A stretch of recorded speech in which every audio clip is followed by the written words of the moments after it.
Ever feel like you're drowning in stuff? And I don't just mean like physical clutter, but like mentally Oh, too. totally. Like you're just bombarded with information and to-dos and this pressure to constantly be doing more, having more, being more. Yeah, it's like this constant feeling of being on, you know? Exactly. And I think a lot of people listening can relate to that. So that's why we're doing this deep dive on minimalism. Okay, love it. And I want to be clear, we're not just talking about like the aesthetic side of minimalism, the minimalist apartments and capsule wardrobes. We're going deeper than that. Right. We're looking at it as a philosophy, a way of life. And to help us unpack this, we have Osama with us. He's a creative director at this awesome design firm, Ronin Graphics, right?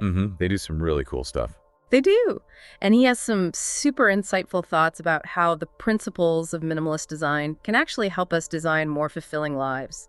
And it's funny, you mentioning wanting things to be more streamlined. I was actually just rereading. It's like, it's meant to be. Right. It's like it was meant to be. Yeah. But yeah, what really struck me about Osama's approach is how he defines minimalism, at least in design, as stripping away the unnecessary to really emphasize what's important. And that sounds so simple, but It's harder than you think. it is. And he gives this great example about how his team rebranded a tech startup and their original logo was all over the place. Oh, I bet. Like trying to do too much. Yes. You couldn't even tell what the company did. Too many icons, too many colors. It was a mess. Ugh, the worst. So Osama's team, they basically stripped it down, right, to this one strong visual, and it instantly communicated the company's whole essence. And that's what good design is all about, right? It's that clarity. You see it and you get it. You remember it. And I think that's what Osama's saying about minimalism. It's not about being simplistic. It's about identifying that core message and communicating it in a way that's memorable and impactful. Okay, I love that. So then how does that translate to, like, our own lives? Are we supposed to, like, design a personal logo now? Well, think about it this way. Imagine if your life was a logo. What would people see? What's that one thing they'd instantly get about you? Minimalism kind of encourages us to tap into that, into the values and the passions, the strengths that make us us. So it's less about decluttering your sock drawer, which, don't get me wrong, can be great, but it's more about figuring out what you want your life to really, truly stand for. Exactly, like aligning your actions, your stuff, even your relationships with your core values, your aspirations. And from there, Osama actually lays out these 4 key ways that adopting a minimalist mindset can actually enhance our lives. All right, I am intrigued. Lay it on me. Okay, so he starts with clarity of purpose. And like, think about it. In a minimalist design, your eye is immediately drawn to that focal point. And you just instantly know, like, what you're supposed to be looking at. Right. And I think in life, it's easy to get caught up in the chaos and lose sight of that focal point. 100%. But if we're talking about clarity of purpose in life, it's about getting really clear on your own values. What truly matters to you? What do you want to achieve, And then directing your time and energy toward those things that really, truly resonate. So it's not about saying yes to everything or trying to do it all. It's about being intentional with your energy and focusing on the right things. Yes. And that leads perfectly into a second point, which is eliminating distractions. And again, think about it visually, right? Yeah. In a minimalist design, you're not going to have a bunch of random elements thrown in there. You get rid of anything that doesn't directly support that main message. Okay, yeah, I see that. So how does that translate to our everyday lives? Are we supposed to, like, quit our jobs and live in a cabin in the woods? Well, maybe not that extreme. Okay, good. Because I like my Wi-Fi. But it is about identifying what those distractions are in your life. The things that pull you away from your own message, so to speak. Like, it could be those constant notifications and overflowing inbox, or even social engagements that, let's be honest, you're not really looking forward to. Yeah, you just end up feeling drained afterward. Exactly. So it's about taking control and being really intentional with what you allow into your space, physically, digitally, even socially. Yeah, creating those boundaries, I can get behind that. And what's interesting is that when we start clearing out those external distractions, it often creates more space for clarity and focus internally too. That makes sense. It's like decluttering your mind along with your physical space. Right. And then that brings us to Osama's third point, which is quality over quantity. And this is a big one. This is one I struggle with. I'm a total quantity person. I want it all. Well, think about it this way. In minimalist design, every single element, every line, every shape, it's carefully chosen, it's intentionally placed. It's not there by accident. It serves a purpose. So instead of having a closet bursting with clothes, most of which I don't even wear, Yeah. it's about investing in those key pieces that I absolutely love. Exactly. It's about shifting from that mindset of more is more to less, but better. And it's not just about material things either. It's about applying this principle to your relationships, to how you spend your time, even to the information you consume.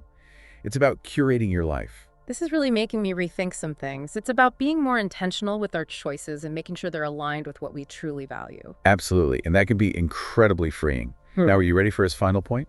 This one is all about embracing what he calls white space. And it really spoke to me, visually speaking. I can only imagine. Yeah, it's so important in design. Like, you don't want to overwhelm the eye. Exactly. You need those areas of visual rest, those pauses that allow the other elements to really breathe and stand out. Otherwise, it's just visual noise, Total sensory overload. So, how do we actually apply this white space concept to our lives? Is this about like scheduling and downtime? It's exactly that. It's about being intentional and creating pauses in our schedules. Our schedules are so jam-packed these days. It's like creating that mental white space, those moments where you can just breathe and be present. And that could look like what? Like actually blocking out time in your calendar. It could be as simple as taking 5 minutes to just sit and breathe. Or Yeah. putting your phone on Do Not Disturb for an hour each evening. Or, hey, even taking a whole day off every now and then just to unplug and recharge. Just to think. Exactly. Okay, I can see how powerful that could be. Just hitting the pause button, allowing yourself to reset. But let's be real for a second. Embracing minimalism, whether we're talking about design or life, it's not always easy, right? It's definitely a shift in mindset. And I think Osama points that out. Like in the design world, you've got clients who want to cram as much as possible into a layout. Oh, I'm sure. And then in our own lives, there's this constant pressure to do more, buy more, be more. It's like this fear of missing out on something. Totally. It's like we're afraid to say no. Right. But the thing is, and Osama found this in his own work, sometimes doing more with less can be incredibly rewarding. He uses this example of a clean, minimalist website. It's not just that it's more visually appealing, it's that it's actually easier to navigate. People remember it better. Okay, so it's like that saying, less is more. Exactly. When you strip away the distractions, you can actually focus on what really matters. So it's about quality over quantity, even when it comes to our experiences. Exactly. And, this wasn't just some abstract idea for Osama. He talks about how this played out in his own company. Oh, really? Yeah. Like his team at Ronin Graphics, they actually found that they do their best work when they're focused on fewer projects. Makes sense. It allows them to bring their full creativity and expertise to each project. So I guess the question now is, how do we as listeners start to bring some of this minimalist thinking into our own lives? Like, where do we even begin? Well, Osama's advice is to start small.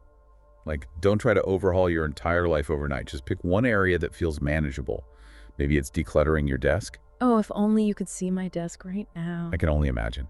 But seriously, even something as small as clearing off your workspace can make a huge difference. Or how about simplifying your to-do list? Like instead of a million things, just pick the 2 or 3 most important tasks for the day and focus on those first. I love it. What about like personal style? That feels like another area where people could experiment with minimalism. Absolutely. And that doesn't mean getting rid of your entire wardrobe. It's more about figuring out what your personal style is, what makes you feel confident and comfortable, and then choosing to invest in those key pieces. Fewer, but better, right? Exactly. And I think the important thing here is to really pay attention to how these changes make you feel. Like notice how much lighter you feel when your workspace is clear, or how much more productive you are when your to-do list is manageable. Pay attention to that shift. It's about being mindful, not just going through the motions. Exactly. So at the end of the day, it seems like minimalism is about creating space.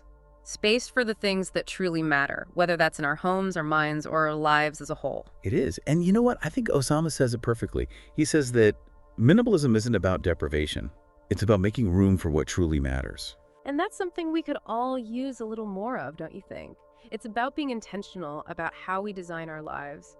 We get to choose what we allow in and what we let go of. And that, my friends, is a pretty empowering thought.